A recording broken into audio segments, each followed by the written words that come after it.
Hello and welcome to Australian Transformers Weekly. We are bringing you Transformers news from around the world and across Australia. And this week it's definitely across Australia. This is episode 262. We are recording, that's a large number.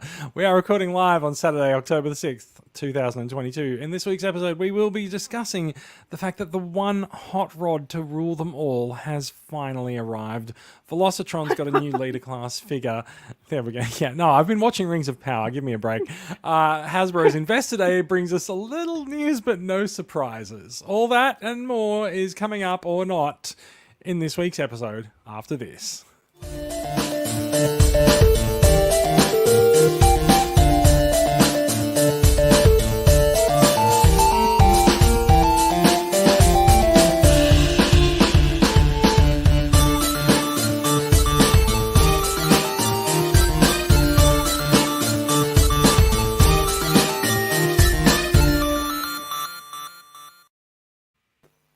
Hello and welcome to the show. I am Jason. Joining me tonight, we have an East Coast huddle. After last week's episode, we went wide across Australia.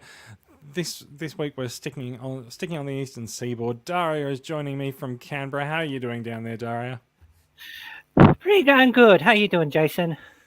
It's very wet. It's very wet up in Sydney. There's been a lot of rain this week, and apparently we're expecting snap. Apparently, we're expecting 50 to 60 millimeters of rain tomorrow. Yeah, pretty similar here. Yeah, it's not that much. It's not that fast. It's not that far to the south. So, good luck. I hope you have a boat. I don't, but I'm also not on the ground floor of my apartment block. Although a lot of my Transformers are on the lowest level of the car park. So we'll see how that goes. It has been but a week since the last show. It's been a few weeks since we've had yourself on. What's been happening? Did you go to Oz Comic Con in Canberra? No, I didn't get. I have been incredibly busy since I was last on, and there have been so many occasions I have not got to go to because I've been going to other occasions, and sadly, Comic Con I didn't get to, which was a shame because it looked good. We famously got to the one in Sydney, but wanted to go to the one in Canberra. I think it was the week prior, but circumstances conspired to prevent it. So I was hoping that it was all right. We will eventually find someone who's been to Oz Comic Con Canberra, or maybe we'll go next year. We'll see how we go. Well, I'm hoping to. It's been an interesting week in local news around Australia. I think there's been one story that's been dominating the news in terms of local retail for the last couple of days, which is the I'm going to say unfortunate demise of Bulletproof Villain. One of the local retail stores appears to have bitten the dust. They had a big sale on for the last couple of weeks, which it appears was a bit of a clearance sale, but they sort of pitched it as a spring cleaning sale. But there were rumours flying around that the writing was on the wall for the company. Bit of a shame to see them go, and also people in the comments are actually pointing out that I did get the date wrong on the intro. It is indeed not. I didn't want to be that person. It isn't. That is what happens when we copy and paste the run sheets from week to week, folks. I am sorry. I only just opened up the comments tab, and I'm just faced with a wall of comments going, nope. Anyway, Bulletproof Villain has closed their site as of today, and they've removed their Facebook page, which did cause quite a few ripples of consternation to go around the local community. It's not just Transformers either. There's been questions raised in Marvel Legends groups and Masters of the Universe groups, and people just wondering what the hell is going on with the business.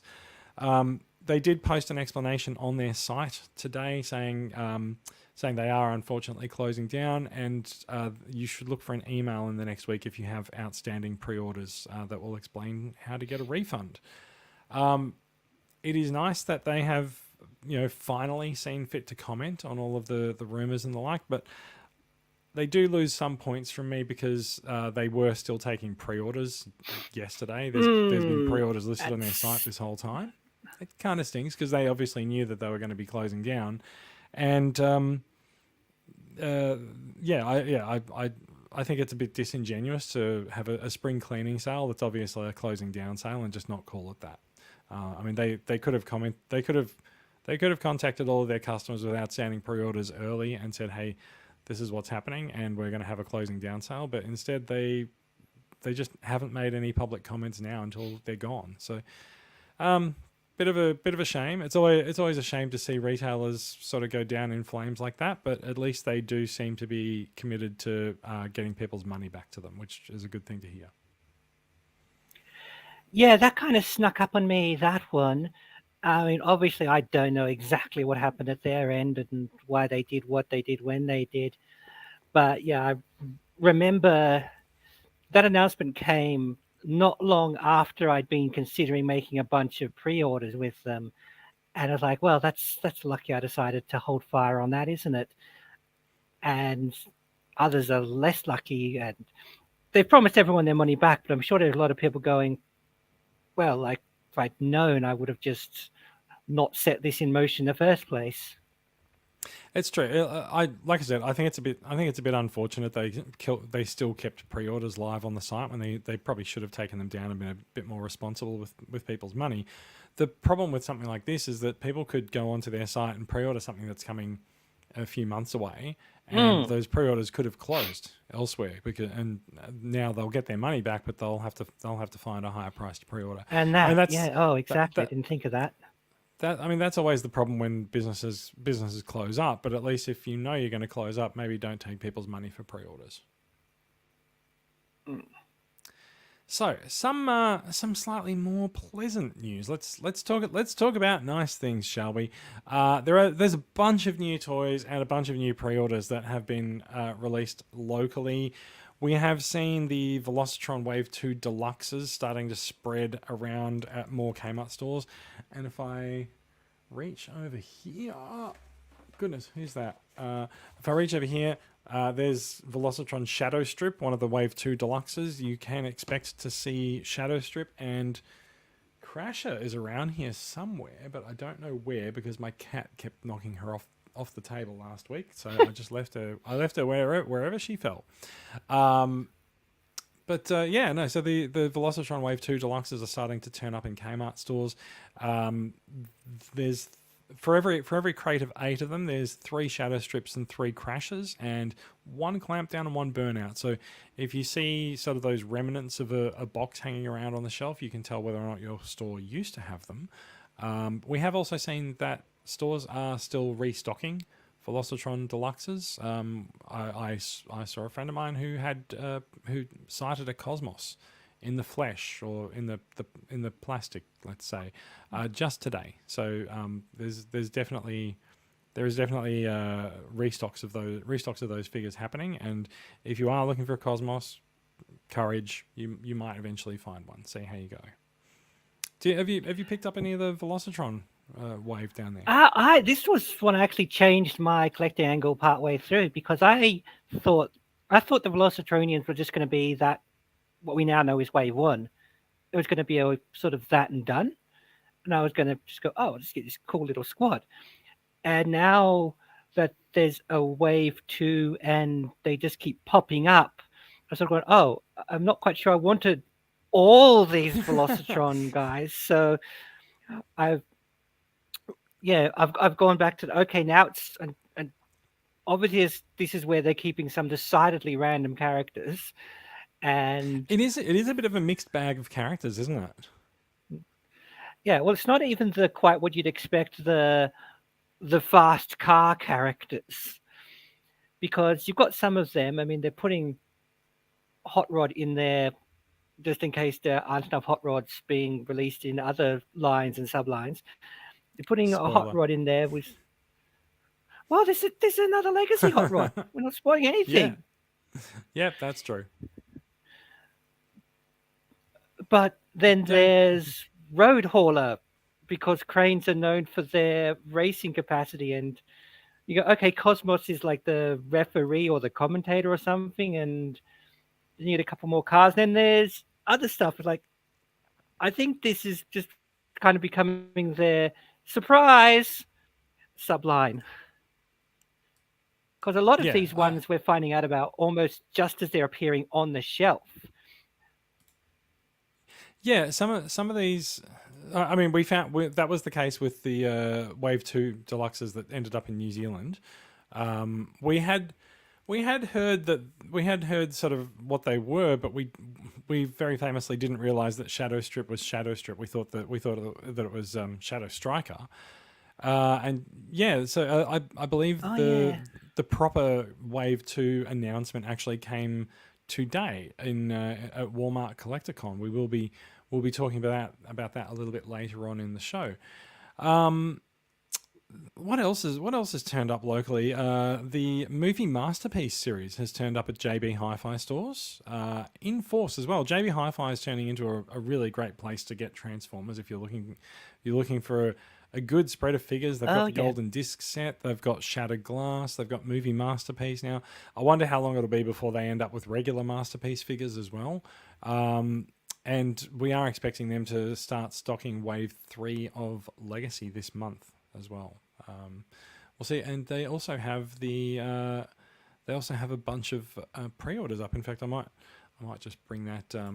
I'll just bring that up just to illustrate. If you go onto the JB Hi-Fi website and you search for Transformers, you can filter by availability to show pre-orders, and you can see the all of Legacy Evolution is showing up there for next year. You can also see the Legacy A Hero Is Born 2-pack with the Scourge repaint into Alpha Trion and the Cup repaint into Orion Pax, and the Bauble that is Vector Sigma along with a key, and there's Shattered Glass Soundwave there as well. And we are gonna come back and talk a little bit about Shattered Glass Soundwave in a minute, but we are also just going to show that the PulseCon figures are also available, not just Transformers as well. If you go to EB Games and you search for PulseCon 22, all the PulseCon reveals will show up there. You can see they also have the Hero Is Born pack there as well. They've also got a bunch of Star Wars things, and yeah, all the other figures from other lines that were revealed at PulseCon as well. A bit of a wider range for that. Well, not so much a wider range. It's just EB Games tends to have all the different lines, whereas I think JB Hi-Fi doesn't quite have everything yet. Interesting there that there's a bit of a price difference on the Hero Is Born set. That's $104 at JB Hi-Fi and $118 at EB Games. So if you do pre-order it at EB Games, you might be able to get them to price match JB Hi-Fi once it gets released, and that is coming out on, according to JB Hi-Fi, 1st of November. So it is hitting Asia overseas. Spoiler: I may have a couple of the figures sitting in front of me here. It is hitting Asia and the like now, and it'll hit Australia next month by the looks of it. So Chris in the comments says, "Someone please talk me out of the Heroes Born bundle." Sorry, mate, not going to happen. I've got it here. I really like it. Going to show it off in new acquisitions later on. So we will see how it goes. That is about it for local orders. There is also a sale that's been going on at Amazon. I'll also mention as well. I don't have the link to bring up for that there, but there's a few good discounts on figures at Amazon that you might have been keeping your eye on. So it's always a good idea to keep an eye on things there with Amazon. Sales tend to pop up and come and go. And I think Amazon actually has some kind of a Prime Day sale coming up in a week's time or so in October sometime. So there might be some more Transformers stuff going on discount soon. With that done, so having talked about that, I do want to bring up something important about these pre-orders, which is there's a really big price difference on Shattered Glass Soundwave to what's come before in that line. The Shattered Glass line does usually sit above retail, but not this far above retail. We are talking about a Voyager figure with a slightly remolded head, and the Micromasters does not really justify the $114. If you ask me, if if you think the $114 is a little bit much, then fear not. You can always go to EB Games, where it's $138. I don't I don't understand it. I mean, Soundwave is a hot character. Soundwave is basically the character that we've all been waiting for in the Shatterglass line ever since Shatterglass, Optimus Prime, and Ratchet 2-pack came out a couple of years ago. But my goodness, the price. Yeah. Yeah, As and surely they're not pricing it based on this is the Netflix mold we know you all want factor, because that doesn't seem right. surely not. Surely not. I say, but like, I don't actually know what the logic behind the pricing is. It is too much for a Voyager. I suspect that it might well shelf warm at this price. There'll be a few people who will buy it no matter what. But I think it might well sit on shelves, and you might end up getting it on sale. We'll see how we go. Yeah, the only reason it attracts me is because it has my two complete favorite Shattered Glass characters in the one box. So It's that for Soundwave and Ravage, me, isn't it? it's you know it's Soundwave and Ravage. Of course. Laserbeak is just along for the ride, but yeah, that gives it the extra pull for me. But I think for anyone who's not either feels like me or is heavily into Shattered Glass or really has to have that mold, it's gonna shelf warm, or they're gonna start. I'm sure there's a word for it where it comes out at a huge price, and then the retailers go, crap, and drop it severely after a few weeks. That is what we call a deep discount. That's the word. Mm-hmm. Yeah, Rob. So yeah, we will see how that goes. Rob has pointed out that you are paying $114 for a Shattered Glass Ravage. You get a Soundwave with it, and Laserbeak, as you said, is just along for the ride. So with that done, let's talk briefly about American releases. But I don't think I've got. Oh no, I do have a picture for that. The Yellow Devastator the Yellow Devastator repaint, that is the Tonka collaborative, which I gotta say I'm actually looking quite forward to. That is out at US retail. As you can see there, it carries a US retail price of $105. I don't believe this one is coming to Australia, so if you want it, you may need to import it. And also hearing that, I know for a fact that Legacy Wave 3 is out in Asia, and I know that for a fact because I've got Starscream sitting in front of me here as well. So there's a bunch of overseas Transformers releases that are going to become important to people in Australia in the next few weeks, and I'm pretty sure that we're expecting to see Legacy Wave 3 hit locally this month as well. With that said and done, should we talk about some news? Let's go. All right. News comes from over yonder. A lot of news does come over from the States. Let's go. The first big news is that the King has returned. Hot Rod is back. G1 Hot Rod is back in actually a really highly anticipated new form. It must be said. There has been a lot of discussion amongst the Transformers community going for years now about why exactly Hot Rod's original toy was not this pinkish magenta-y hue which matches his on-screen appearance.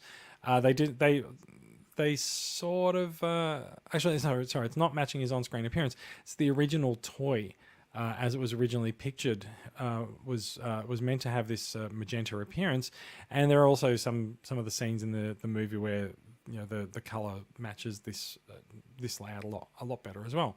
When the toy originally came out, he was red and distinctly red, or a darker maroon, let's say, and didn't really match up with the character's appearance on screen. Now, we did hear earlier in the year at, I think it was San Diego Comic-Con, someone asked the Transformers design team a question about whether or not we'll ever see a pink repaint of Hot Rod.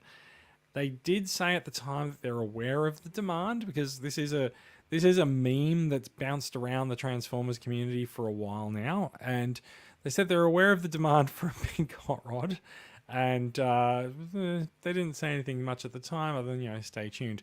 So the big reveal for us in America, not in America, in Australia, when we got up this morning, was that in America they announced a new G1 hot rod repaint at Walmart's CollectorCon overnight, and he is in his the pink color scheme, but more than that, if you people will look at this and just go, I don't, it looks just like hot rod, but when you put it side by side with a hot rod, the differences actually really become apparent on that. Like there's no stickers for the flame anymore. The flame is part of the paint job. It makes him look way more animation accurate.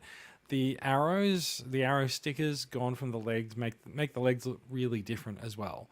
The deco, there's a lot of care taken on the deco of where the paint applications are. Just it looks leaps and bounds much better than I ever expected a pink hot rod could look.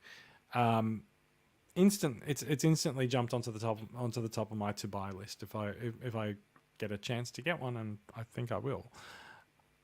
What do you think of this? What do you think of this new hot rod reissue, Daria? It surprised me, partly that it finally happened. I know it's been But years. We'll talk about the box art in a minute as well, but yeah.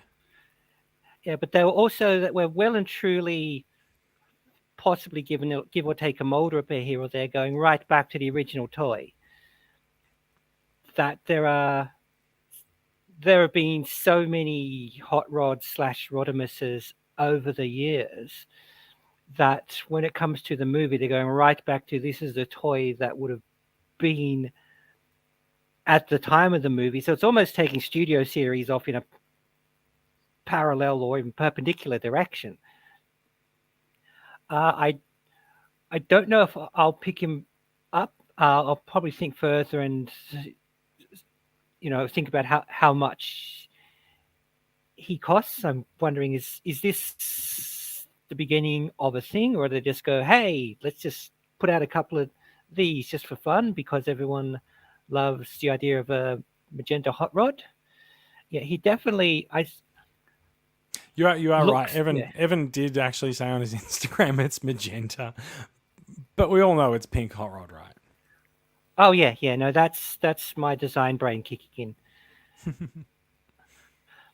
But I'm gonna jump back over here and bring up the box art as well. As the box art is by famed Transformers artist Marcelo Mater. The box art is interesting. The boxes are gorgeous. Like the amount of color on there. There's this big Transformers the movie logo. I like the sort of the that new... caught my eye more than the figure, to be honest. I know, yeah, it really did. Also, the scene that the box is depicting actually appears to be like an Autobot shuttle encountering Unicron, which didn't actually happen in the movie, but still. I also really like the new sort of treatment that they've given how the names appear on the box with this big band of color at the bottom. Like that's sort of a nice inversion of how they often put characters' names and ranks on there. Autobot Cavalier is definitely a throwback to his G1 box. The interesting thing that's been pointed out about this art, though, is that the artwork appears to be based more on the recent Studio Series versions of these characters. And I say characters because we are also getting a Starscream in this line, and it definitely looks more like the Studio Series release of the Earthrise Seeker mold in this depiction for Starscream. The box dimensions are slightly different as well, and in this case, Unicron's artwork does not actually bleed down into the forest in the background of Autobot City. So I did show off that we're getting Starscream there. There's a look at Starscream in animation accurate colors. It does appear to be the Starscream mold that we've been getting, I think, for the last sort of 15, 16 years or so. It comes with the Megatron gun, not an accessory that originally came with Starscream, but still a welcome addition. And he comes with the modified fists so that he can actually hold weapons.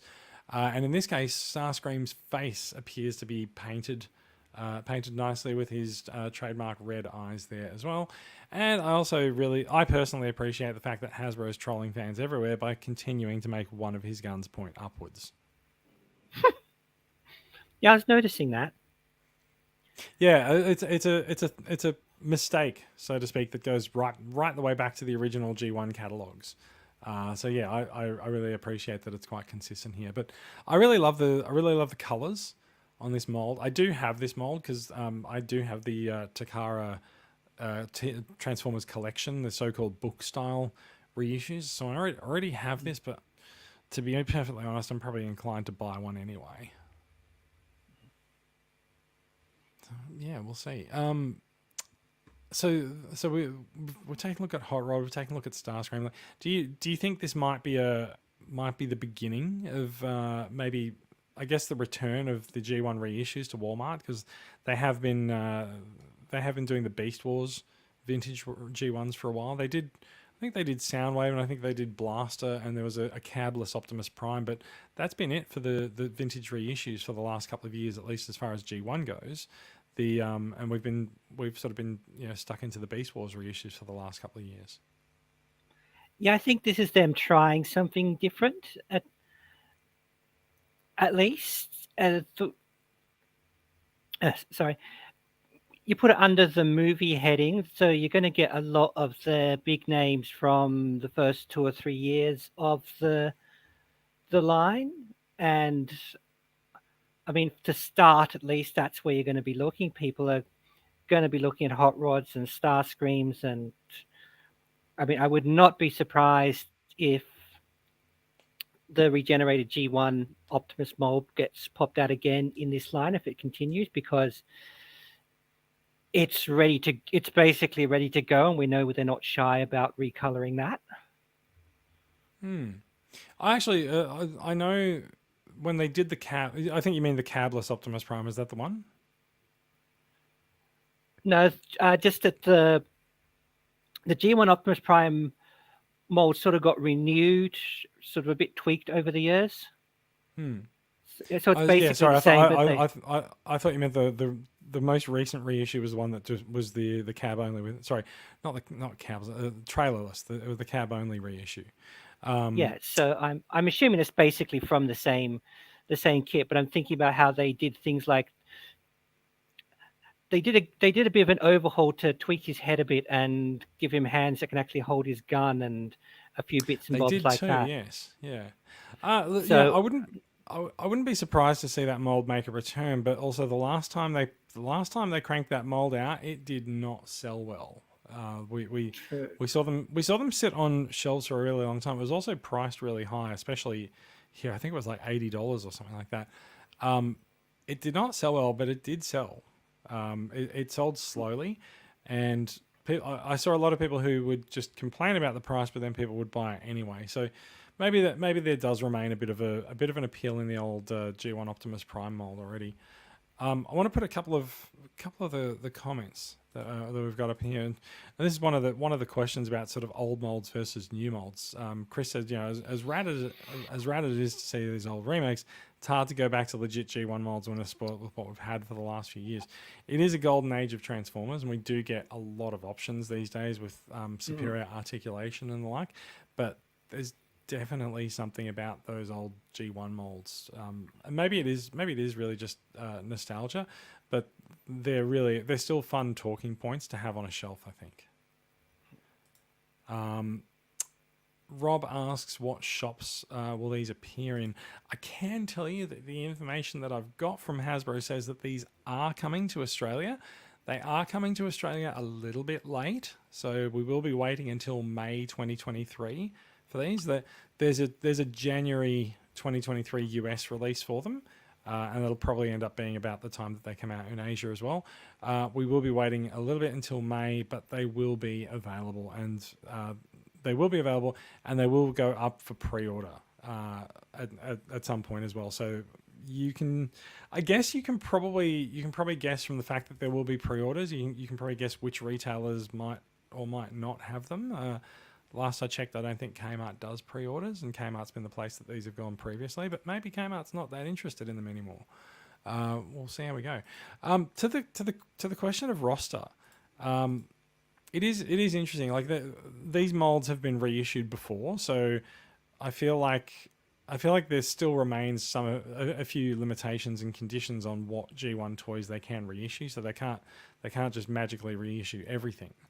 A lot of there's a lot of hearsay around the internet saying that a lot of molds are broken for G1 figures, but my understanding is that they're not actually broken. I've heard mention on other podcasts and the like saying that the molds are not broken, but they're incompatible. They're incompatible with modern equipment, so they need to actually do some work on those molds to make them something that they can actually run on modern equipment and recreate these toys. So they'll only really do that if they think that that character is something that they can bring back and sell. So Hot Rod obviously was already done because he's been reissued. I think this will be the second time that toy's been reissued recently. He also saw a reissue in the Walmart reissue line a couple of years ago. Starscream, it's also the second run for Starscream from a Walmart reissue, and we did just see prior to this, we did just see the Tonkinator set as well. Devastator, also a mold that was. I'm not sure if the mold was updated or whatever, but you would assume they would have had to update it in order to reissue it for the Walmart Devastator reissue a couple of years ago. So I think it's perhaps telling that we've got Devastator, Hot Rod, and Starscream coming out kind of within 6 months of each other. Let's say. I think the well of G1 reissues that they'll go to might be a little bit limited. And as you mentioned, there's an Optimus Prime too.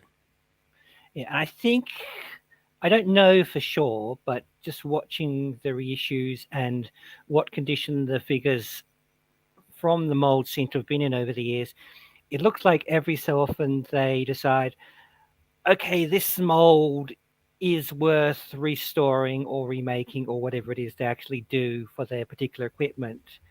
And that's why I mentioned the slight do-over of the Optimus Prime mold, because there are definite changes, but obviously, or not obviously, but it would not be surprising if someone said, okay, we're looking what molds we can invest and get return in fixing. Optimus Prime is Optimus Prime, so we can do that and probably be sure of still making something of it. And Starscream, the Seekers often are popular, and there is that whole you make one, you've got 3 characters right away and 6 characters with minor tweaking, and even more if you go outside the realms of the original line. You're right. In fact, the Coneheads did get a re-release about 6 years ago on the Platinum line under I think it was a part of Combiner Wars or Titan's Return. So updated tooling does exist for the Coneheads wings to be changed as well. So there's another win as well. There's a couple of questions in the comments saying, can we expect the other Walmart reissues to be re-released perhaps? And they do fit in a Transformers the movie branding. So like Soundwave and Blaster would definitely fit in that as well. So I wouldn't be surprised to see them come back for another run. Rob says that if they do a movie color repaint of Blur, I'll get it. I don't know. I don't know if the Blur figure has ever actually been re-released. I think after it got its updated Target Master tooling a year or so after its original release, I don't think it's ever come back. Someone can correct me. Someone can correct me in the comments, and I'll see.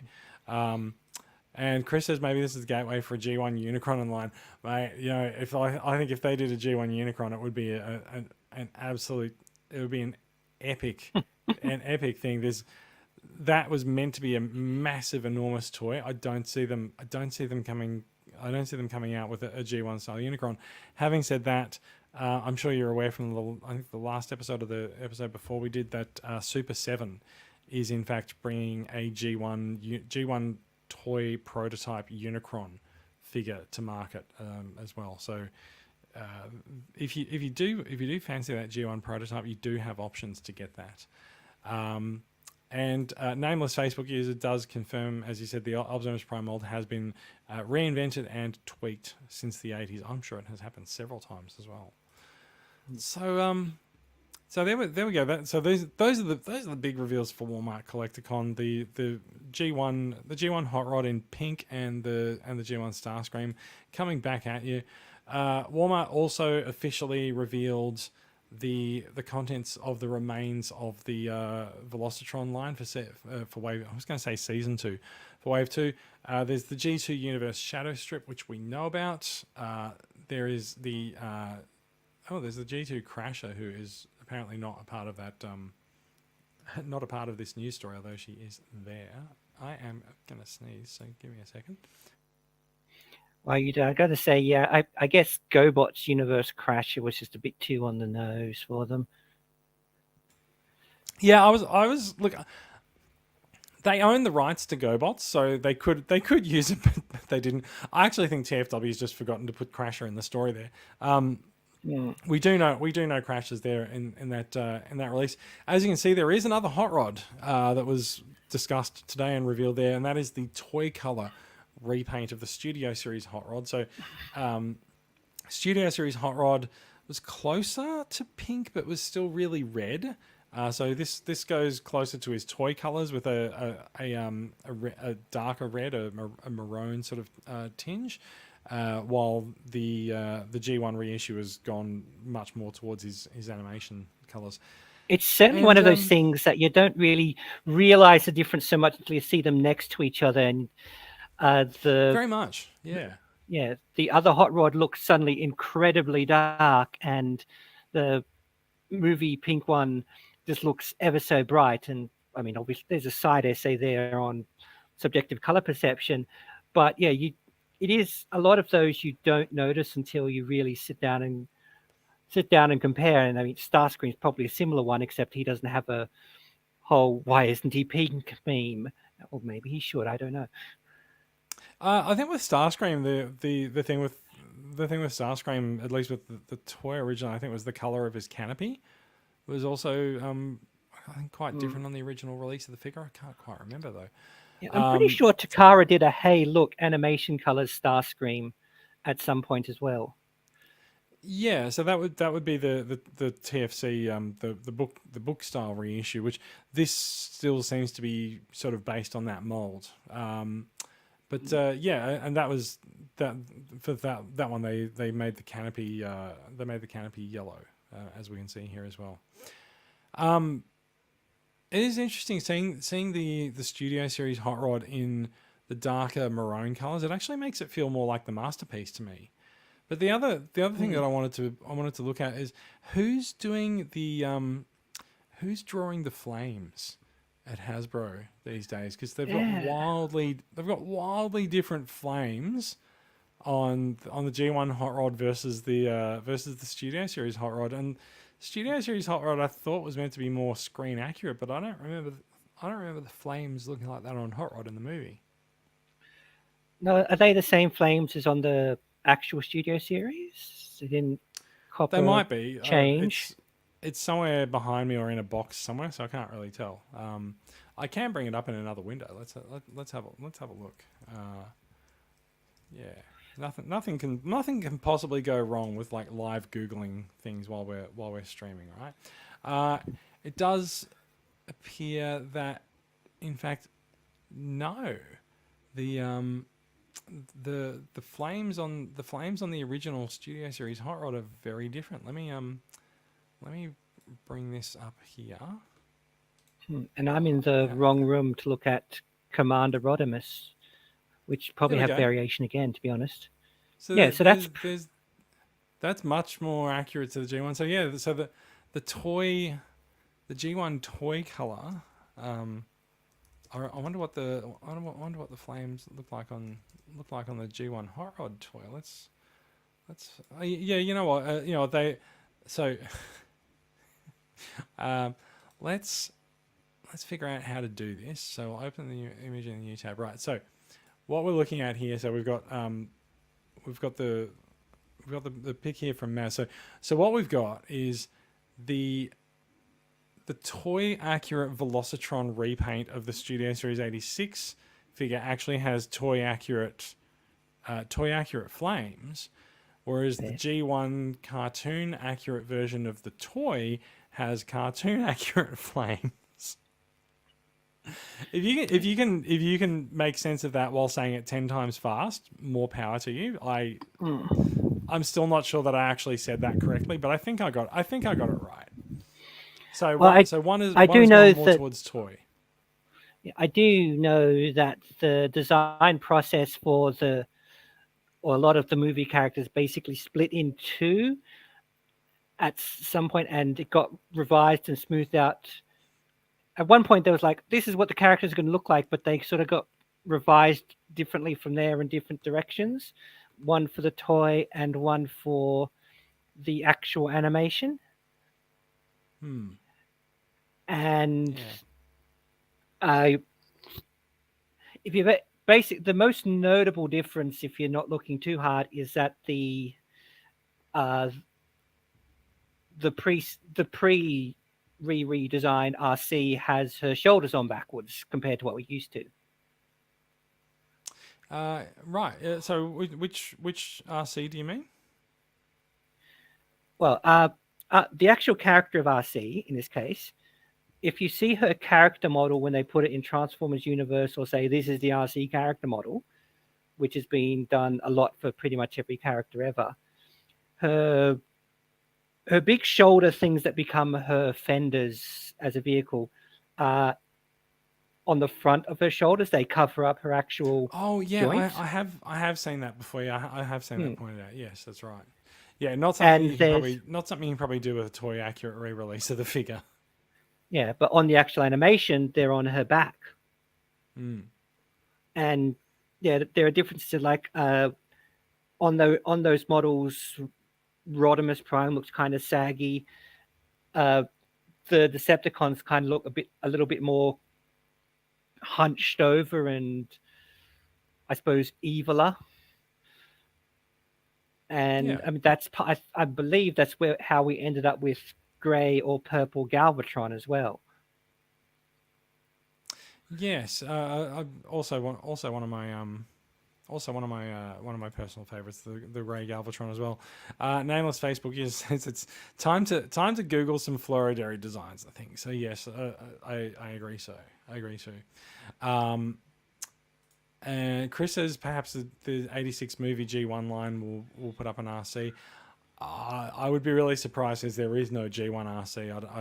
I don't think they would create one just for this line, unfortunately. But there is the recent Studio Series 86 version of RC with which is the retool of the Thrilling 30. I really do quite like that figure. I think that's quite a good RC. We should move on. We do have some other news, which is actually related to one of the characters that we see here, which is out of order, but there we go. The leader for Velocitron Wave 2 has finally been confirmed. He's due for release in the US, and it is the Victory Universe, which I think this might be the first time we've seen Victory Universe used on the a toy name. The Victory Universe Galaxy Shuttle. Now we are looking at an Astro Train repaint. Astro Train has not been repainted or retooled up until now, so we would have known that this was coming eventually, but the new colors are a bright white with black edges to sort of be reminiscent of the original Autobot Galaxy Shuttle, bright red weapons, and a few extra pieces along for the ride because he is a retool of Astro Train. I gotta say the shuttle mode I think looks great. The train mode looks naff, but that's okay. Galaxy Shuttle never had a train mode, so it doesn't matter, does it? Yeah, this was one of the ones that sprung up on us that I talked about before. I mean, Galaxy Shuttle. Who was holding out for Galaxy Shuttle? Not a lot of people. Who remembered Galaxy Shuttle? But a few people were. It's very strange. Yeah. A few people were holding out for Galaxy Shuttle because they're like that Astro Train is right there and he is a shuttle. Oh, go figure. Yeah. Yeah. I also think Hasbro might finally have got wind of the people saying, "Oh, why do they just keep doing Optimus and Bumblebee and Megatron, etc., over and over again? Why do we have to have the same popular characters over?" And Hasbro were like, "Fine, hold my energy on. Look, here's this guy that hasn't been seen anywhere in 33 years." Yeah, if you thought that toy accurate hot rod was a deep cut, you ain't seen nothing yet. Yeah, as the fiction nerd lady, I can't remember him doing anything significant, anything much significant in the show he's actually from, let alone popping up in anything since, except the occasional IDW or maybe animated crowd filler. Yeah, I think you often see like Easter eggs and references that reference this guy, but nothing much like a starring role. Actually, actually just looking at the box art here, I have noticed. I looked at these images here, and I thought it's the inside of his leg is very much exposed. Seeing the white color there, but when you look at it on his box art, it's actually black. So maybe we're looking at an unfinished or an unpainted prototype, or maybe they just changed the colors Yeah, on the final so release. see But which one it I think actually ends up as. yeah, I think I much prefer that darker color there. I will also just point out that on the box art, the train looks way better than it does in here. And you know I why? I think, think it's actually because the train. No, it's just a different angle. I think yeah, well, it's the got a lot more yeah. dark on that train as well on the box compared to the photo, the Yeah, not the you're box right. There's photo. all this white at the top of it that's not there at the box, and Mm. that's probably the stuff that's inside the legs here as well. So maybe there's something to that. But yeah, I think the uh, dark grey also lets him on the train mode get a bit away for a bit more as a it's dark grey, it's steel, industrial, like a train is. yeah. I mean, knowing that the stuff that goes in the box is often CG renders, I think it's probably a better color design for the guy. But maybe we just won't get it. But I yeah. So also know that go on. particular Astro Train figure. I I know, and well, this is going to surprise no one, that it is very much a take a photo from this angle. It looks amazing. Take a photo from this angle. Oh, I paid actual money for this. Yeah, that might be something that's held it back from being reused and re-released, but still. Rob says this is an odd choice. I'm surprised an Astro Train repaint didn't end up in the Shattered Glass series. You're Mm. actually kind of right. I mean, in a way, this is very much a Shattered Glass Astro Train with the sort of the brighter color palette, and being an Autobot instead of a Decepticon. But yeah, the Shattered Glass range has also been doing double duty as bringing in characters from other universes and shunting them over into the Shattered Glass universe. So like, yeah, I could see that. And Luke says it looks like Jazz got a job working for NASA. Very true. Jazz got a job working with NASA and had to scan a new alt mode. So there we go. Right. So Galaxy Shuttle is coming out in December in the US. Hopefully around the same time here. We've seen. I don't know what we're going to see. I don't know if we'll see. I don't know if we'll see this And guy also, go. this is what I was Yeah. talking about before with the this is not a race car.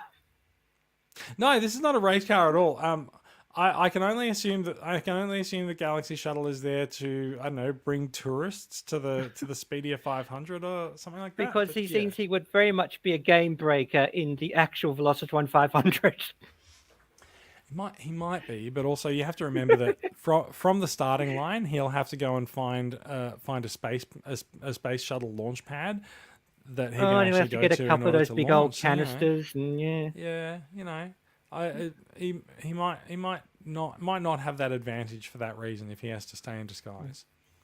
But either way, I don't actually have the Siege or Earthrise because it was released in both. I actually don't have the Astro Train mold. Kind of tempted to get this one. I like to have different colors of things in my collection, so kind of tempted.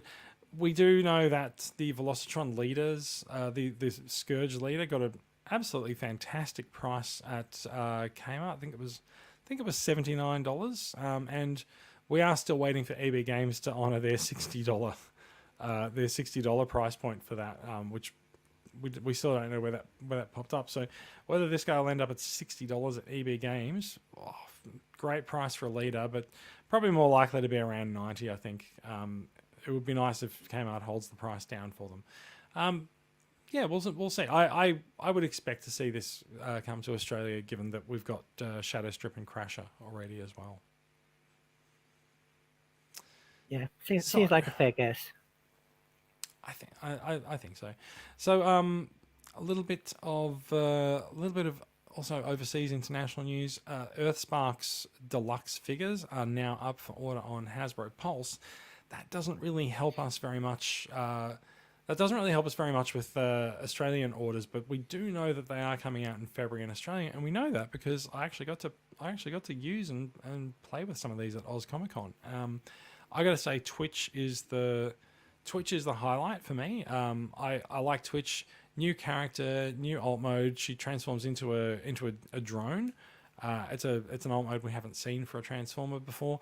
She feels very much like the Prime Universe RC from the first wave of Legacy, but clearly not, and clearly not a retool or anything like that. But yeah, original mold, original character.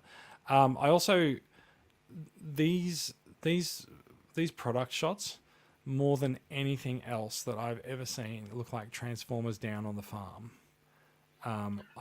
Yeah. Megatron is running along to tend to his flock somewhere. Like we don't know where, but like, you know, one of the pigs obviously needs attention. Bumblebee is proudly standing in front of that barn there, and Twitch appears to be you know, like, I don't know, painting the fence or something like that. Yeah, definitely getting a down on the farm vine from here. Rob says the Megatron mold looks interesting. I agree. Megatron does look interesting in that he's basically what did they say he was? I think he's a personnel carrier or some kind of an armored personnel carrier, an APC. Looks more interesting than it is, unfortunately. Out of these deluxes, you can see Bumblebee definitely has ankle tilt mechanism. Twitch definitely has as well, and Megatron does not. So like, it's kind of like Cyberverse, where some of the figures get, you know, all the articulation, and some of them sort of miss out a little bit. But Megatron's got a very nice imposing presence on him, and so I think that complexity in the rest of his design does sort of compensate for the lack of ankle tilts on him there. Yeah, no, I think these look. I mean, these are the only pictures I've seen of these properly done. Anyway, I might have seen another. They are the official product shots for them. Yes. Yeah. So, yeah, I haven't really formed an opinion about what I've seen of this line yet. I mean, maybe that's just because there's been so much other stuff I haven't focused, or I've been sort of mentally putting it aside until the television series actually comes out. But I'd say at the moment, with what little I know, they look fine. I tend to agree. I'll bring up my own photos. That's, these guys see, as well. That looks a bit better because the excuse me, the lighting in the other was washing them out a bit, possibly just to fit into the background. The product shots are very bright, I find, for them, and you can also see Bumblebee's sort of got a gun handout on as well here as well. That is just covering his fist; it's not replacing it. Kind of like the Stinger that we've had in other molds there as well. So there's a better look at Twitch there as well. That looks a bit. Looks a little bit insectish in her alt mode. Maybe that's deliberate. A little bit. It is interesting though. Those transparent pieces don't go anywhere. They don't do anything. They're not blades. She's a drone, not anything else. But yeah. I really do like the character design for Twitch, and you can also see that Megatron. Megatron is there as well, and Megatron's alt mode is on display. Yeah, and Osprey is often brought about when comparing these as well. Interesting. Rob says he'd like to see that Megatron copter repainted as highbrow. Yeah, he's I could see that yeah. work for the robot mode. I don't know. Um, Maybe yeah. a bit of retooling up the front would help it. Actually, do you know why I'm thoroughly confused by this? Because I've just realised that in my head, whenever someone says highbrow, I think hardhead. No, I totally get it as highbrow now. Yes, absolutely. Yeah, Mm. very good. Yeah, it could happen. We'll find out. Let me go to other photos of these guys as well. So there's another photo of Twitch there as well, and there's Twitch's alt mode. Twitch's alt mode is just really cute, and I think just works really well. Also, she's got some serious light piping going on in the back of the head there as well. Yeah, these photos. I haven't seen these photos before or any from this event, and these make the figures look a lot better to me than the ones we just saw, the official ones. Like I said, they looked a bit washed out, and that might have just been something that happened somewhere online or to fit the background. But these, I'm getting a much better idea of their sort of sculpting and So I'm just trying to posing and find the things. photos there. There we go. Yeah, Yeah. Um, yeah, I do think that the product photography for Earthspark is it's definitely a particular style. Yeah, I can't really say much more than that about it. But yeah, so that's there. Some there's another group shot of the figures that we have seen revealed so far. And as you can see, it says they'll be available from February 2023. And this was also our first look at the packaging, which is not too dissimilar to the existing legacy packaging, with sort of the wedge cut out of the box, and just sort of a particular curve shape that goes with the Earthspark logo treatment as well. And of course, this is the return of the Builder figure to the Transformers line, and yeah. I you're was building wondering who. Mandroid in this wave. Ah, Mandroid is one oh, of the that's human villains of the yeah. I show. was going to say they've got some human villains this time around. Yeah. That's true. Let's see what else do we have here. We've got the other Earthspark figures. They're not these ones are not up for pre-order on Hasbro Pulse. There's the one step flip changer. The one step is that you throw it in the air, and when it hits the ground, it transforms. It's amazing. It's astonishing, and Oh, that's fun. yeah, like it's completely counterintuitive to how we usually like to take care of our figures, isn't it? Mm. And Who's the white one? The flash is kind of hitting it a bit. the white one over on the right, that's Wheeljack. Ah, oh, I can see the name now. It's down there. Yeah. Okay. So Right, I yeah. think, given that we've seen Wheeljack in the trailer for Earthspark, we see. I reckon he kind of looks like his Transformers Prime appearance, maybe a little bit streamlined, a little bit modified. Also, I have just noticed that the one step changes have a big one step logo on the back of their boxes. That's cool. Throw it and it bounces and it transforms and it's done and you're done. What more do you want? Um, the other little fidget toys they've got are these little finger formers. They're the size of a finger topper, and Oh, they sit on your finger, and you can just sort of like push them up and down to oh, transform them. that's adorable. I know, it's so cute, isn't it? Definitely going after the fidget toy market there, I think. Mm. What have we got there? And then there's also there's the warrior class figures, which are a bit of a step down from deluxe class that we've seen there as well.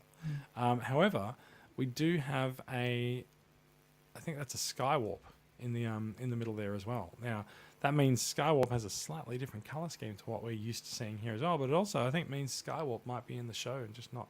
I don't think it's been announced yet. So we will see how that goes. But yeah, so Earthspark figures, I'll expect that we will see a lot more about these figures over the next coming months as we near release of the series is now a month away, and the toys are following in February 2023.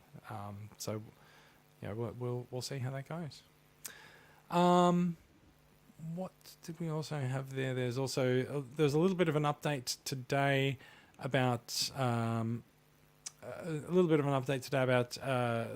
MPG 04 Trainbot Suiken has a late June 2023 release date now. So that's probably going to.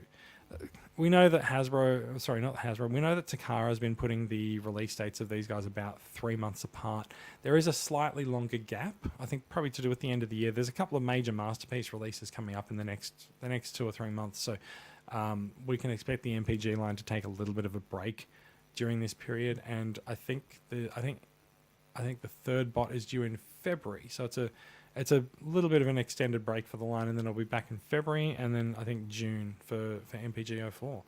Have you been collecting the train bots, Daria?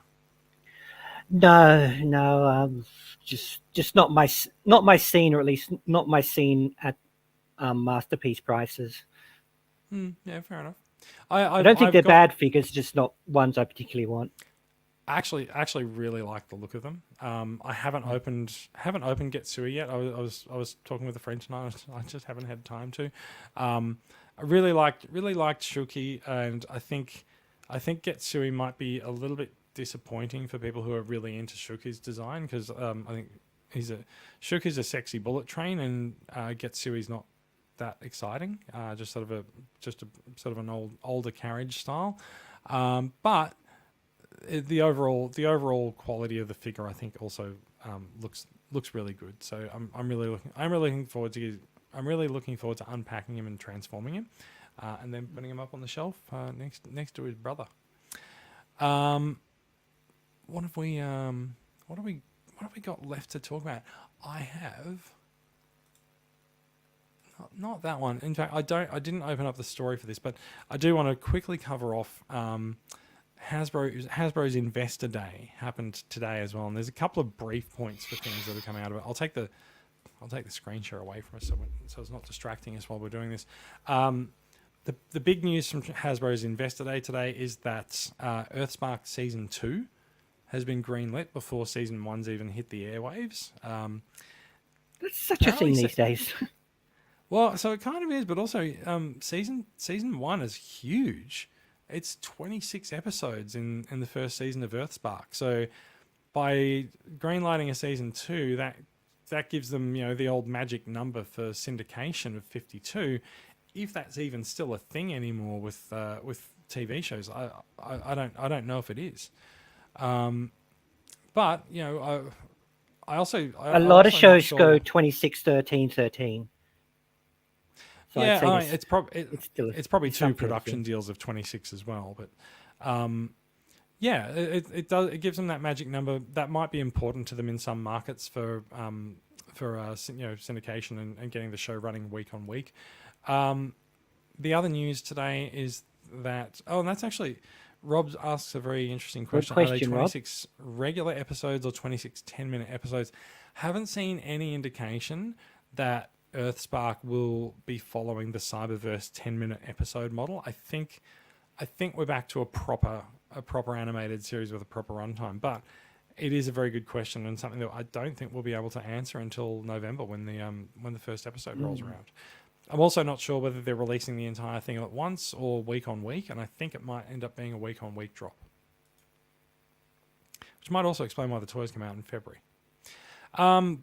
Couple of other things from Hasbro's Investor Day today is that Hasbro's continuing their contract with Paramount for the Transformers live action universe and for G.I. Joe, but for any other Hasbro products, they're all coming back to Entertainment One at the end of their license period, which is about 5 years. So it'll be interesting to see what Hasbro does once they have control of their own franchises again. Also, they did specify that the Paramount contract is for Transformers live action. We do know that there is an animated movie coming up on the production slate as well. That was also announced at the Investor Day.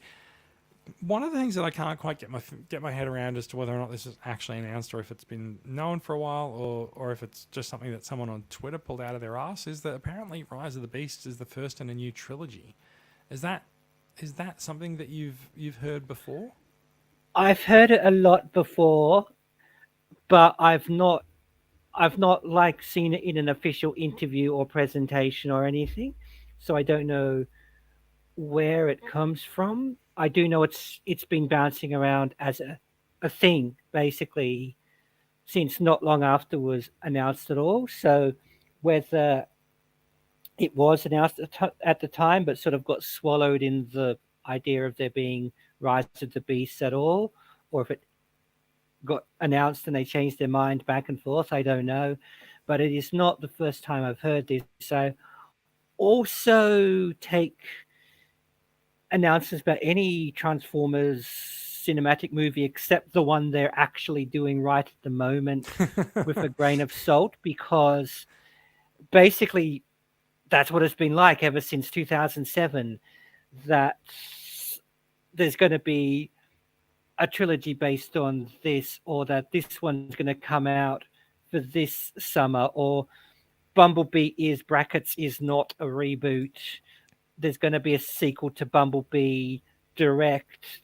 Rise of the Beasts is brackets is not linked to Bumblebee, and so on. So it's so all over the place, and throw that into the fact that fandom is just throwing what they've heard and what they've made up back and forth. That while I don't want to call anyone liars, it's not one of the most fixed futures that's been had over the years. So you still think the Terminator might show up if it's not a fixed future? Yeah, well, I haven't ruled out that someone will think Transformers vs. Terminator will be a good idea as a film, even though the comic was kind of okay. Yeah. Let's sticking with movie news for a minute. I'm gonna put the screen share back in because apparently one of the takeaways from either Investor Day or Walmart Collecticon or both is that we now actually have our first look at how Optimus Prime will appear in Rise of the Beasts, and so you can see on here there's sort of there's a look at the new Optimus Prime model in the background there. Very familiar looking head. The body design seems influenced by his Bumblebee presentation, but there's definitely a few additions, and there's very large visors hanging out over the yeah, I was over noticing the that. windows. Surely that's just annoying to you, Optimus. I know, yeah, surely it is just annoying. I don't know. Maybe they fall down. I don't know. Maybe I don't know. They seem like they are contoured to match the windows. Anyway, I'm sure we'll see a lot of Optimus Prime in Rise of the Beasts, and so all the animation bits and bobs and quirks will probably make some form of sense. But yeah, there's our first look at Optimus Prime. We're going to jump over to the last news story for tonight, which is another look at Optimus Prime, which is the New Zealand Mint. I'll also take that. I'll also take that comment down, which actually goes to what you were saying originally about whether or not Beasts is a sequel, a trilogy, or anything like that. Chris says, let's see if Beasts actually makes money. Well, there's first. always that. You're quite right, Chris. Yes. Sorry, I left that up for a long time on screen there too. Going back here to looking at the Mint. I don't know what is going on here with my browser putting things up in large scale there, but I'm just going to ignore it. The New Zealand Mint has released a 1 ounce silver coin. I think it's legal tender in New Zealand for $2, but it definitely costs more than $2. It's made of silver. It is indeed, as you can see on the screen there, it is $157.42. For your outlay, you do get a very nice silver coin and the with the image of Optimus Prime on it. And I'm going to take the screen share away here as well, because I ordered this when it went up on the New Zealand Mint website last week, and it already arrived. And here we are. And I've also found that it's really hard to show people when streaming, because everything reflects off it.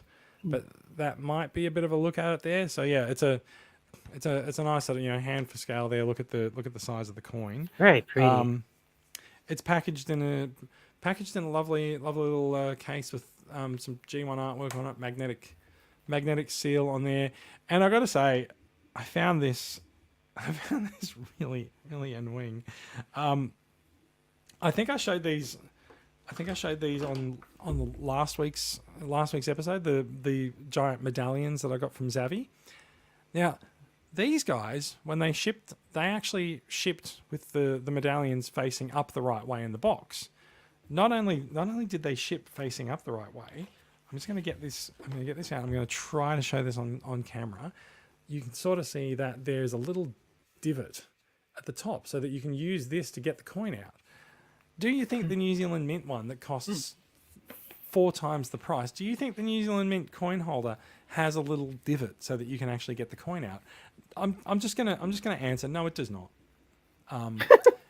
I I I actually struggled for a really long time to figure out what I could actually use to try to get the coin out, because it shipped on an angle, so like it either shipped on an angle, or because coins often come in protective plastic cases, and like I'm trying to figure out how to get it out of the I'm trying to figure out how to get it out of the case now to sort of demonstrate this, but I can't. There's no easy way. You can't. It's a thick piece, so you can't get a fingernail under it. I ended up using like a plastic fork, because like that was unlikely to scratch it. So yeah, like Zavi 1, New Zealand Mint 0. Bit of a And that's going to be even harder if you're trying not to smudge and get fingerprints on it and stuff. Exactly. Although I like it's in like the coin's in a plastic case. Like the plastic case is going to smudge and get fingerprints on it, but you can just wipe it off easily. But yeah, nicely presented coin, lovely artwork, relief of the Queen on the back. I believe it might be the last one that comes with the Queen. There are 3 other coins yet to come in this series from New Zealand Mint. I believe the next one is due for release at the end of October. Not sure whether it's going to be Megatron or Starscream or Bumblebee or whomever else. They haven't quite said yet. But I'm really looking forward to collecting all of these coins and getting the set there. I am showing the New Zealand Mint website. No, I'm not. The screen share is off. The New Zealand Mint website is on my screen. It's nzmint.com. But we did actually see in our Facebook group, there's I think it's called Direct Coin or Direct Coins Australia, also have the item for sale. Now, if you import it from New Zealand, they do charge you in Australian dollars, but because they're shipping it in from New Zealand, they will also add GST onto it. So that adds an extra $15 and makes the price more like 170, a little over 170. Whereas if you buy from Direct Coin, I think the price is $152, but you would then have to pay, I think, $10 or so for shipping. It does work out cheaper if you get it from Direct Coin by about $10. I might try them for the second release, but I was very impressed with the fact that this got FedExed to me within a few days of my purchase. So New Zealand Mint is definitely not fucking around with my money like other places that take pre-orders, which we've already talked about tonight. So with that's the end of the news tonight. Let's talk a little bit about acquisitions. Daria, you've got an acquisition up there. Do you want to talk us through? This guy's kind of representing his whole team just because of the size of my desk. And those of you watching the stream will be able to see that this is the Generation 2 Combiner Wars Skydive. Also on the stream, you'll see I'm wearing bright red gloves just because I've got to break them in for later and stretch them over my hands properly, but they make pointing out details very easy. I got the set of, well, actually it was discounted because it didn't have Power Glide as the G2, but I've got the G1 Combiner Wars Power Glide, so that's fit in nicely anyway. But yeah, it is the 5 classic G1 guys in the G2 decos, more or less, in their Combiner Wars bodies, which means it's Slingshot or Quick Slinger, as he's called in that branding, instead of Alpha Bravo.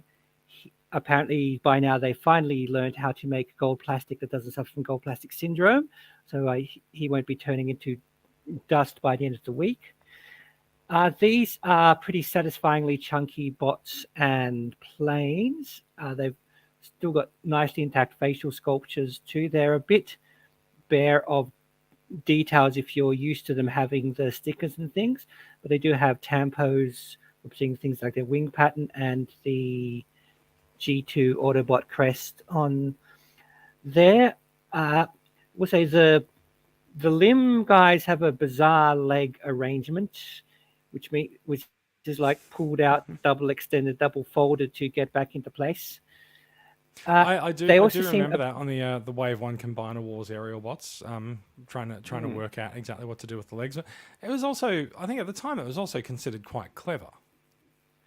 Oh yeah, I think because I didn't actually get them with instructions, it took me a while to work out what I was supposed to be Oh doing no, because it's atypical. They're also a bit toned down in color from the actual G2 ones from back in the 1990s, and that suits me a bit better as planes means they're mostly grey, blue, and white, which is colors planes actually are. So it's not quite the G2 Combaticon syndrome of bright yellow missile trucks and things.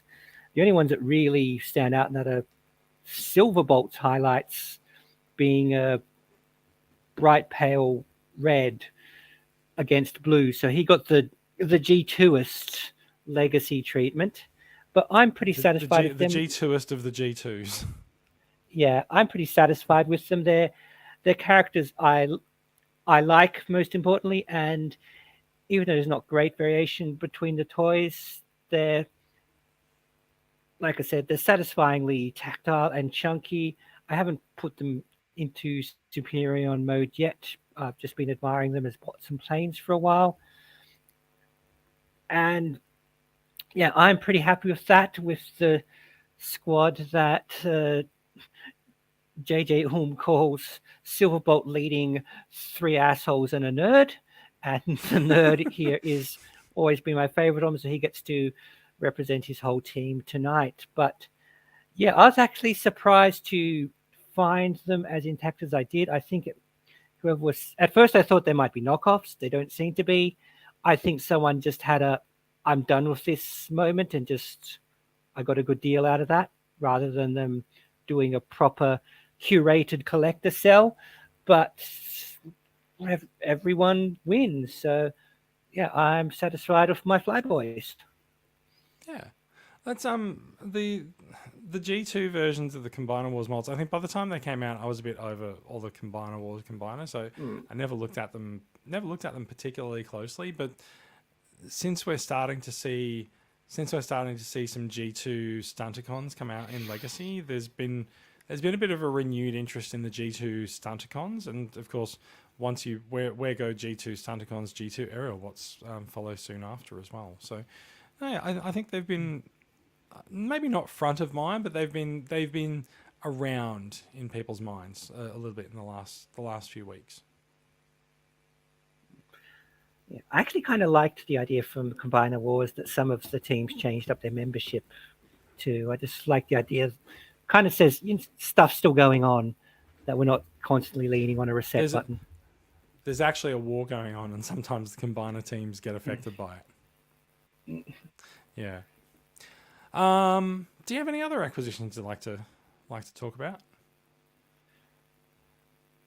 I will mention in passing, although it's not here, I can't actually show it off, is I was going to, basically, back when I thought the Velocitronians were going to be just the one and done squad, I was going to get them, and then when I found out it's going to be a whole thing, I thought, okay, no, that's not quite where I want to go. But I have picked up Road Hauler, and I've had a secret love for his obscurity ever since, well, he became an actual character rather than, oh, come on, you all know that's Grapple. Yes. I kind of like the idea that he was the Constructicon who missed the meeting when they all turned evil.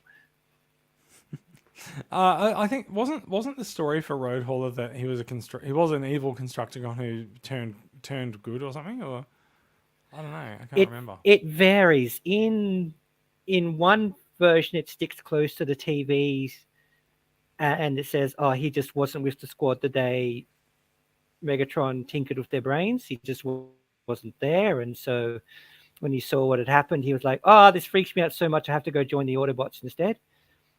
Sometimes they just became eviler and eviler, and he was like, I'm a guy who builds things. Being a guy who destroys things, I kind of feel that's going against the grain." That was always the funny thing about the Constructicons. They were so involved in destruction, right? Mm, Yeah, Constructicons are one of those sets whose character had actually been fairly intact the whole time. You can probably nail most of their personalities, well, all their personalities, pretty easily um, in most stories. Hmm. I I've was never been I've never been particularly au fait with identifying particular personalities of members of combiner teams. I just tend to sort of identify them with the overall broad strokes of the combiner. well, this might be a symptom of my fiction first thing, or it might just be a that's just how I view the characters thing. I don't know. I Hmm. I do kind of wish that IDW Constructicon backstory series had been called Eve of Construction, though. Fair enough. Yeah. Look, I'm gonna move us on. 'Cause I'm a bit conscious that we're running close to an hour and a half now, and Mhm. Brad Brad likes it when we're shorter for editing purposes. I'm gonna I swap our feel that, cameras Brad. around. Yeah, I'm lucky. I never have to actually edit this stuff. So I'm very grateful to Brad for actually doing the edits every week. Um, I'll bring up my major acquisition for the week here. We've got the so-called SDCC set. Not that it's actually SDCC was a couple of months ago now. It's just the convention exclusive set. It is the A Hero Is Born legacy set. If I put this there, I can't see my screen anymore. So I'm just gonna Mm. I'm just going to go back to this. Layout. Yeah. A Hero is Born set. It is a set of repaints. I have already opened it, despite just sort of flashing the box around there. So we do have the Alpha Trion repaint of the Studio Series Scourge. I'm just going to put that up there. Get a look at that face sculpt. Like the face Mm. sculpt. I think it's blurry. I don't know. Like if I do Oh, that, you can maybe. definitely see the difference, of course. Yeah, Yeah, yeah, you but can definitely it's see the difference. The flowing beard instead of the goatee. Really like it. Really like the colors on him. The color map, and of course there's the big Autobot logo there as well. He still has the same, sort of like pointy hands that Scourge has, but at least he doesn't have sort of he doesn't have the evil fingertips that Scourge has. So you sort of don't you don't not it's not that you don't matter. It's you don't notice them as much. I was surprised it took this long for a Scourge to become an Alpha Trion, because I noted I noticed the similarities since way back when, and I thought this was an absolute gimme. I guess so. Yeah. Maybe part of it also is sort of trying to find space on that mold to accommodate the beard on the head Mm. and the head design as well. I mean, especially with some of the generations ones where there was very little very little. I was looking at the comments there. Someone said there's no cloak on him. I'm out. You can get your own cloak and add it to him. Although I will also I had a discussion with someone today, and you know what? I think I can make this. I think I can make this work. Hold on just a second. Let me see. I'm not actually sure where this would attach, but I have been told that the coronation set cape works Oh. quite well with him, but I don't know where it would plug in the back. It might just be a case of sitting the 5mm peg on the hook of him at the back. And let's see if you do that, that's gone well. if you were to do that and just sort of hold that up there and just sort of like imagine that it sits together, there you go. There's sort of a there's a kind of an alpha triangle with a cape. You might need an extra piece or something. Like there's Or at least there's some blue this. tack. Yeah, you better put blue tack. There's this apparatus on his back. I would say that you could probably plug some kind of an adapter into that to plug the cape into, but or sort of sit it in there. But yeah, I would actually be interested to see some kind of an adapter to hold that the cape up there. That would go quite well. Or can just someone can just make their own cape that sits over his shoulders and the like. So yeah, that'd be fine. What else have we got there? Wait, where's the other figure in the set? There it is. It's Yeah, I was going to say, so yeah, there's we need to see Orion. there's the Orion Pax Cup repaint. Curiously, coming still with his Cups Energon goodies. I guess it's part of the mold, so they may as well give you the piece. So it's a really nice repaint of the cup figure, which I think I have around here somewhere. Oh, he's been sitting here all week long, and now I can't find him. I think I can't find him because I think I took him to Oz Comic Con a few weeks ago, so I don't think he is on the desk. But yeah, so there's a look at the paint job and stuff with Orion Pax, and a bit of a look. Wait. I'm like the Fresh TV new where to head. go. I don't know which way things go, but there's a look at the head sculpt there as well. If I put my hand up behind that, it might help it focus, or it might not. We'll see how we go. Yeah, there you go. There we go. There's a good look at the head sculpt there as well. So they've definitely put some effort into the head sculpt for Orion Pax, and the sort of the retooled chest design with his window as well. And of course, because he is Cup, he also pulls apart, just like the Studio Series Cup. And Luckily you've got Alpha Tri on there to put him back together. yeah, and not only do you have Alpha Tri on there, you also have a giant golf ball, which giant golf ball does come with a key to it, which might be the key to Vector Sigma. And I was looking at this morning. It does actually have a nice, appreciable shine and sheen to it as well. And it comes on a stand. Does it pop open, or is that just the seam of how they made it?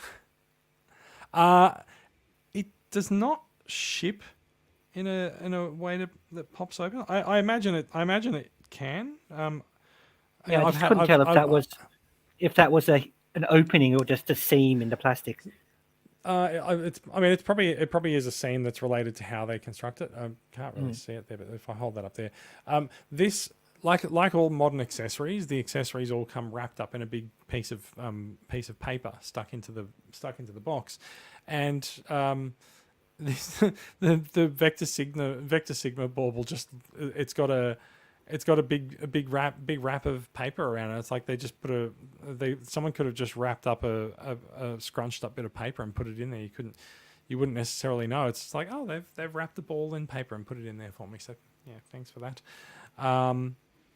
The stand does come in two pieces as well. So the ball comes in. I just tried to take that apart. It really doesn't want to come apart. There we go.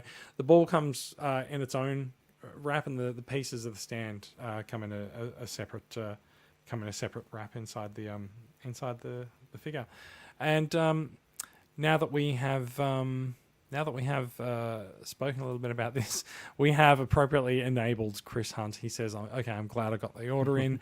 Kind of need it. It's only taken us an hour and a half to get you from no to go. So, anytime you feel like some enabling going on, do give us a yell." Nameless Facebook user says, "How's the plastic feel on Vector Sigma? Is it light? Is it fragile?"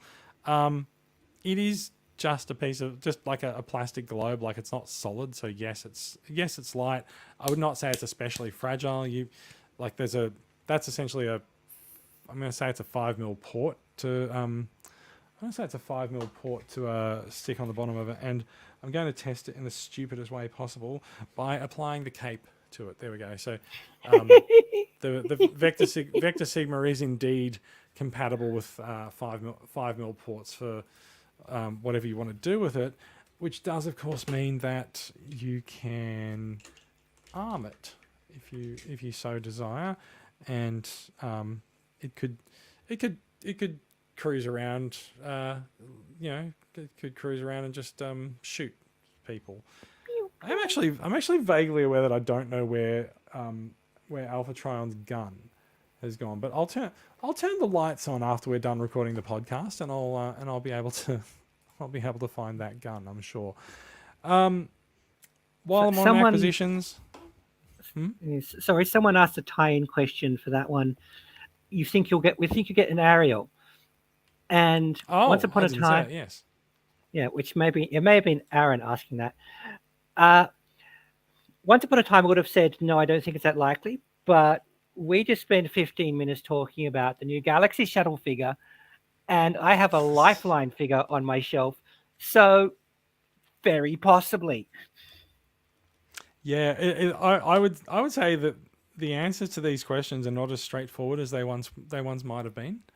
We've heard anecdotally that like Mark Ma turns up to meetings at Hasbro and just throws out extremely obscure pieces of Transformers history that he wants to do as toys on a very regular basis. So I would say all bets are off in terms of like, yes, we will or won't, or no, we won't get anything. I think there's a lot of, especially in a line like Legacy, I think there's a lot of Transformers history on the table that we could see turned into returned to us as toys.